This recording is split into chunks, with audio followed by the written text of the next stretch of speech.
Hello ladies and gentlemen, welcome to another draft class recap video. My name is David Carr. Let's get started. Today we're talking about the Las Vegas Raiders, and just to preface this video, at some point I'm going to screw up and I'm going to call them the Oakland Raiders because that is a habit that is still unable to have been dropped by myself and I'm sure many others alike. So you don't have to point it out. I know it's going to happen. I'll roll my eyes when it does.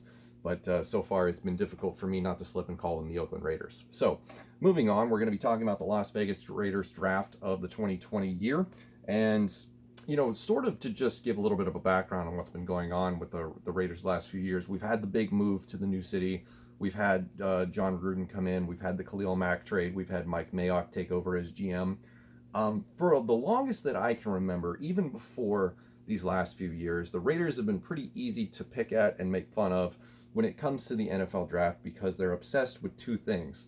Number one, being the smartest people in the room, and number two, pure uncut speed. They take players that are very fast because they, at least during the Al Davis era, were obsessed with the deep ball. And which is also one of the reasons that they took Jamarcus Russell number one overall, much to the chagrin of then head coach Lane Kiffin, because he could absolutely bomb it down the field. So, with all that history in mind, it seems that we're back at it again, and the ghost of Al Davis has risen, because we lead off this Las Vegas Raiders draft, caught myself, with the first round pick 12, Henry Rhodes III, wide receiver from Alabama, one of, if not the fastest player in the draft, at least at the wide receiver position. There's reason to believe that this is a good pick because you come into the season, the Antonio Brown gamble didn't work out, so you're left with Tyrell Williams, Hunter Renfrow as your top primary targets going into the season for your offense. In my opinion, that's not very good. That's serviceable, but it's not very good. So it definitely needed to be upgraded, and a lot of people had wide receiver pegged at least to one of these first first round picks in this draft, and they decided to take the first wide receiver off the board, passing on Jerry Jeudy and CeeDee Lamb. Now, what is the difference between a Darius Hayward-Bay and a Henry Ruggs? Well, it's hard to say. With pure uncut speed, you really have to focus on coaching and scheme and whether or not they have serviceable weapons around them to take away a little bit of the attention.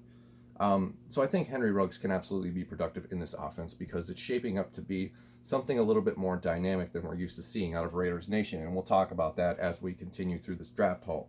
But first, real quick, Henry Ruggs' career in college finishes with 98 receptions, 1,716 yards, 24 touchdowns. He was third in the SEC last year in yards per reception at 18.7. That is the important stat because that will tell you that he's going to take the top off the defense more often than not. So, moving on, round one, pick 19, Damon Arnett, corner from Ohio State. This one was a little bit of a head scratcher because he was the third corner off the board after C.J. Henderson and Jeffrey Okudah went in the top 10.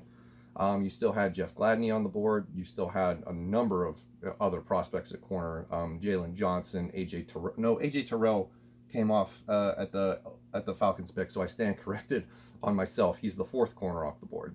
But still, Jalen Johnson, Jeff Gladney. Damon Arnett, it was kind of a player that people were talking about late in this process, like the couple days leading up to the draft. Like there was some rumors going around like, hey, he could sneak into the first round. I thought he was a round two pick, at least early round two. But I digress. Arnett finishes his career at Ohio State with 140 tackles, 5 interceptions, and 22 passes defended. Moving on, we have round 3, pick 80, Lynn Bodine, wide receiver from Kentucky. Wide receiver, running back, kick returner, whatever you want. He's a slash player. This gives me big-time Antoine Randall L vibes. Finished his career at Kentucky with 206 carries, 1,530 yards, 13 touchdowns.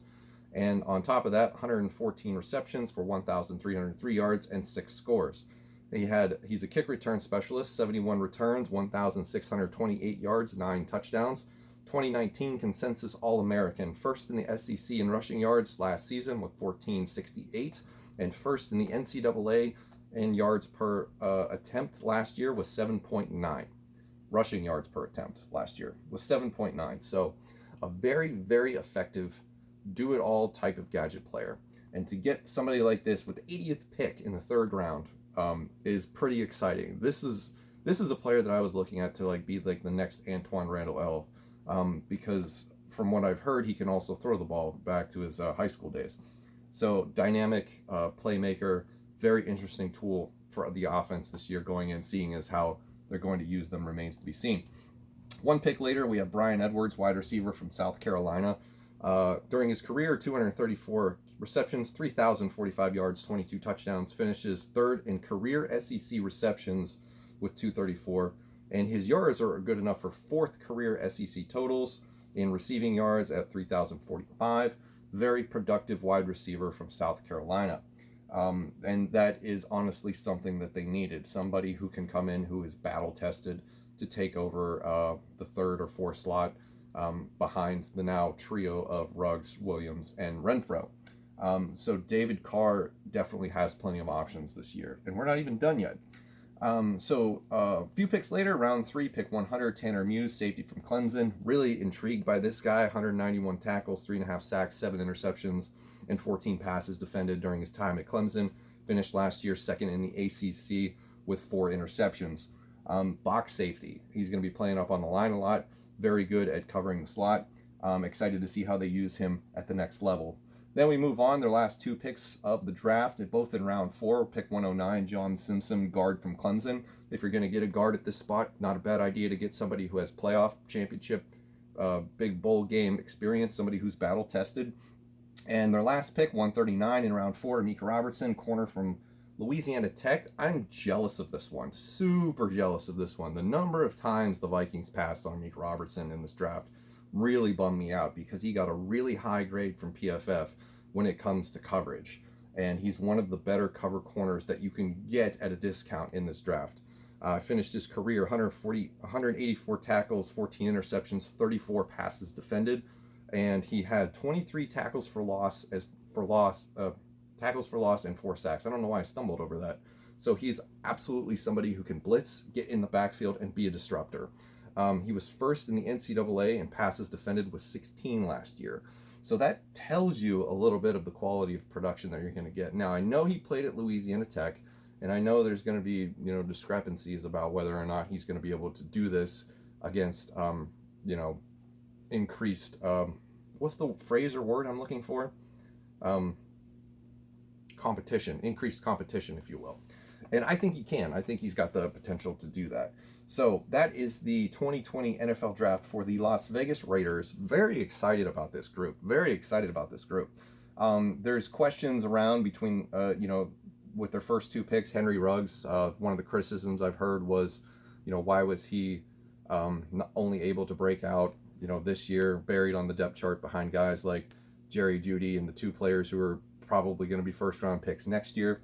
Damon Arnett, I think, is a little bit of a reach. He could have been had a little bit later. You still had quality corners on the board. Not a bad corner. Definitely one of the better ones in the tier 2 category.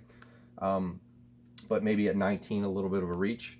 And then the rest of the draft is just loaded with potential. Loaded with absolutely great potential. I see like 5 or 6 starters on this board here. This is going to be good. I'm a believer. Mike Mayock, I've given you some crap before. But this could be a case for a redemption story in the year 2020. So that's going to do it for this video. Hope you guys enjoyed it, and I'll see you in the next one.